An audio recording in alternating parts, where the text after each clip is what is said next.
रामनगर में एक सभ्य परिवार था। धन दौलत सब कुछ सेठ मणिलाल ने मेहनत और खून पसीने से कमाया था।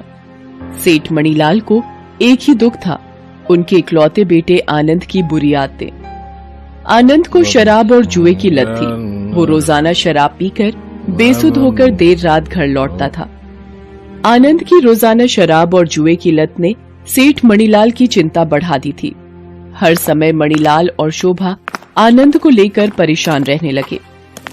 एक दिन मणिलाल ने शोभा से कहा, शोभा, मैं सोच रहा हूँ आनंद की शराब और जुए की लत की आदत बढ़ती ही जा रही है। मेरी रमेश भाई साहब से बात हुई है, उन्होंने एक लड़की बताई है, बहुत ही अच्छे घराने की सुशील लड़की है। मैं सोच रहा हूँ आनंद की शादी कर देते हैं, शायद बहू के आने से आनंद थोड़ा सुधर जाए। कह तो आप ठीक ही रहे हो, रमेश भाई साहब से बात करके हम रिश्ता पक्का कर देते हैं। सेठ मणिलाल अपने मित्र रमेश से बात करके लड़की के घर वालों से बात करता है। आनंद शादी के लिए मना करता है, पर मणिलाल उसे कहता है कि यदि आनंद शादी के लिए मना करेगा तो उसका खर्चा पानी पैसे सब मिलने बंद हो जाएंगे।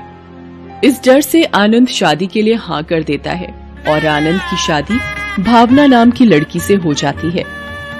भावना बहुत ही सुशील और समझदार लड़की थी। वो अपनी सास शोभा और ससुर मणिलाल का बहुत ध्यान रखती थी, पर आनंद उसको बिल्कुल भी पसंद नहीं करता था। मणिलाल ने सोचा था कि आनंद की शादी के बाद शायद उसकी आदतें सुधर जाएंगी, पर ऐसा बिल्कुल भी नहीं हुआ।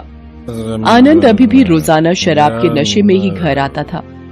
एक दिन, शोभा, मेरी तबीयत कुछ ठीक नहीं लग रही है, मैंने वकील को बुलाया है। मैं चाहता हूँ कि मरने से पहले अपनी सारी जायदाद भावना बहू और उसके होने वाले बच्चों के नाम कर जाऊं। मैं नहीं चाहता कि आनंद की बुरी आदतें इस घर को तबाह कर दें। सारी जायदाद भावना और उसके होने वाले बच्चों के नाम करके सेठ मणिलाल स्वर्ग सिधार जाता है। मणिलाल के मरने के बाद भावना अपनी सास शोभा का बहुत ख्याल रखती थी। वो शोभा को कभी भी दुखी नहीं रहने देती थी। आनंद को वकील के द्वारा जब ये पता चलता है कि सेठ मणिलाल अपनी सारी जायदाद बहू भावना और होने वाले बच्चों के नाम कर गया है, तो आनंद गुस्से में आ जाता है और शराब पीने के लिए घर से बाहर चला जाता है। जैसे वो शराब पीकर दुकान से बाहर आता है, नशे में एक लड़की से टकरा जाता है। वो लड़की को सॉरी कहने के लिए संभलता है। आनंद लड़की का चेहरा देखकर दंग रह जाता है। लड़की बिल्कुल आनंद की पत्नी भावना की शक्ल की होती है। आनंद हैरान रह जाता है। उसका दिमाग काम करने लगता है। उसके दिमाग में भावना को रास्ते से हटाने की तरकीब आती है। वो लड़की के पीछे पीछे जाता है। लड़की एक बस्ती के पुराने घर में रहती थी। आनंद घर के अंदर जाता है और लड़की से कहता है, देखो, मेरी पत्नी भावना की शक्ल बिल्कुल तुम्हारे से मिलती है। मेरे पिता ने मरने से पहले सारी जायदाद मेरी पत्नी भावना और होने वाले बच्चों के नाम कर दी है। मैं पाई पाई को मोहताज हो गया हूँ। तुम्हें देखकर मेरे दिमाग में यही बात आई कि तुम मेरी मदद कर सकती हो। पर मैं तुम्हारी मदद कैसे कर सकती हूँ? तुम मेरी पत्नी भावना की जगह मेरे घर में आओगी और ये बात माँ को भी पता नहीं चलेगी, क्योंकि तुम्हारा चेहरा भावना से हूबहू मिलता है। कुछ दिनों बाद जब भावना वापस नहीं लौटेगी तो माँ तुम्हें ही भावना समझेगी और माँ को तुम पर शक भी नहीं होगा। फिर तुम सारी जायदाद मेरे नाम कर देना। इस काम के बदले मैं तुम्हें बहुत पैसे दूंगा। आनंद को अपनी पत्नी भावना की हमशक्ल एक लड़की मिल जाती है। लड़की का नाम चांदनी था। चांदनी आनंद का साथ देने के लिए तैयार हो जाती है। अगले दिन आनंद भावना से कहता है, भावना, अपना सामान पैक कर लो। हम लोग हनीमून पर नहीं गए हैं, तो क्यों ना हम कुछ दिन के लिए कहीं हो आए। तुम भी पिताजी के जाने के बाद घर से कहीं बाहर ही नहीं निकली हो, तो तुम्हारा भी थोड़ा मन बहल जाएगा। बहू, आनंद ठीक कह रहा है, तुम दोनों कुछ दिन के लिए कहीं घूम आओ। पर माँ जी, आपको अकेला छोड़कर हम लोग कैसे घूमने जा सकते हैं? भावना, तुम्हारी जैसी बहू पाकर मैं धन्य हो गई, पर मैं चाहती हूँ कि तुम दोनों भी अपनी जिंदगी की नई शुरुआत करो। इसीलिए कुछ दिन के लिए घूम आओ, मेरी चिंता बिल्कुल मत करना। आनंद भावना को लेकर घूमने निकल जाता है। आनंद भावना को समुद्र में जहाज पर घुमाने ले जाता है और मौका देखकर भावना को धक्का दे देता है और वापस आने लगता है। भावना आनंद का नाम लेकर चिल्लाती रहती है, बचाओ बचाओ, पर वो भावना की एक नहीं सुनता और सीधा चांदनी के पास चला जाता है।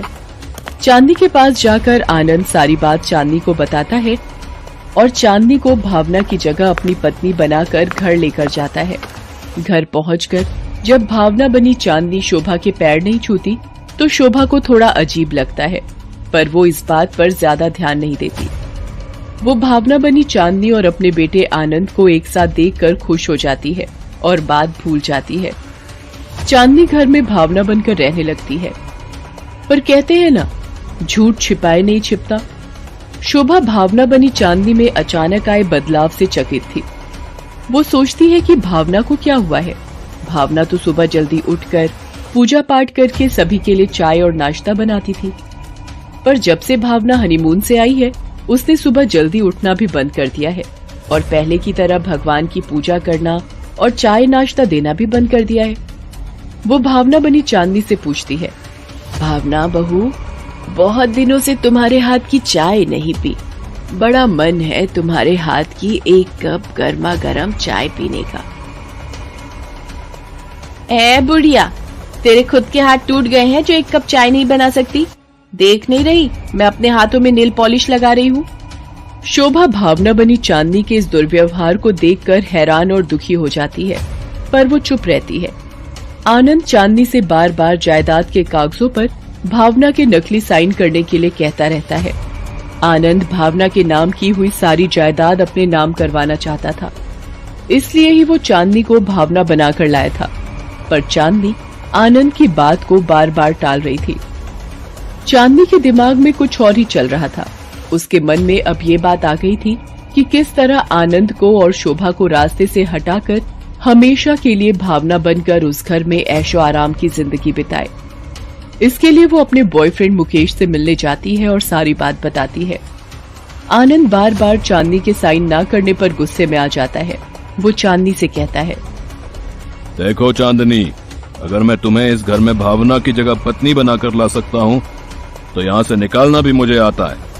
तुम सीधी तरह से कागजात पर साइन कर दो और सारी जायदाद मेरे नाम लिख दो, वरना मुझसे बुरा कोई नहीं होगा।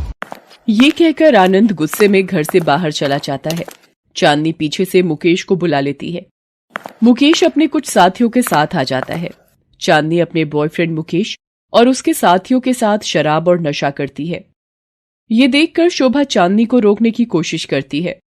चांदनी शोभा को एक जोरदार चांटा लगाती है। शोभा जमीन पर गिर जाती है। शोभा के मुंह से खून आने लगता है। इतनी देर में आनंद वहां आ जाता है।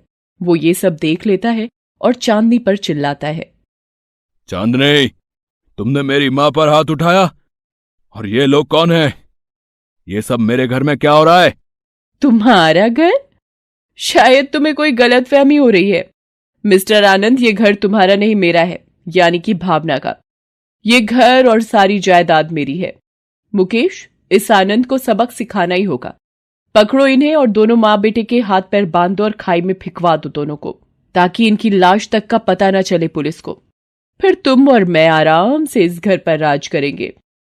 अपनी पत्नी भावना को जायदाद के लिए तू पहले ही मार चुका है, अब ऊपर जाकर उससे माफी मांगना। ये सब सुनकर शोभा सदमे में आ जाती है और आनंद से कहती है, आनंद, तूने जायदाद के लिए अपनी ही पत्नी को मार दिया। तू मेरा बेटा कहलाने लायक नहीं है। भावना बहू जैसी बहू पाकर मैं धन्य हो गई थी, पर तूने उसे मारकर मुझे भी पाप का भागीदार बना दिया। जैसे ही मुकेश और उसके साथी आनंद और उसकी मां को ले जाने लगते हैं, अचानक वहां पुलिस आ जाती है। पुलिस के साथ भावना भी होती है। शोभा भावना को देखकर हैरान हो जाती है। भावना उसे बताती है कि किस तरह कुछ मछुआरों ने उसे डूबने से बचाया और काफी दिनों बाद होश में आकर जब भावना घर वापस आने लगी, उसने अपनी हमशक्ल चांदनी को मुकेश से मिलते हुए देख लिया था और उनकी सारी बातें सुनकर वो पुलिस के पास गई और पुलिस की मदद ली। पुलिस चांदनी और मुकेश को धोखाधड़ी और जान से मारने की कोशिश के जुर्म में गिरफ्तार कर लेती है। पुलिस आनंद को भी अपनी पत्नी भावना को जान से मारने के जुर्म में गिरफ्तार करने लगती है, पर भावना उनसे कहती है, इंस्पेक्टर साहब, मेरे पति की कोई गलती नहीं थी। वो मेरा ही पैर फिसल गया था और मैं पानी में गिर गई। इन्होंने मुझे बचाने की बहुत कोशिश की थी और आपका बहुत बहुत धन्यवाद मेरे परिवार को बचाने के लिए। पुलिस चांदनी मुकेश और उसके दोस्तों को गिरफ्तार करके ले जाती है। आनंद अपनी मां और भावना से माफी मांगता है। उसे अपनी गलती का पछतावा हो चुका होता है। भावना के अच्छे कर्मों ने उसे जीवित रखा। झूठ का पर्दाफाश हो गया। शोभा ने भावना को गले से लगा लिया। आनंद ने भी उस दिन से सभी बुरी आदतें छोड़ दी और मेहनत से काम करने लगा।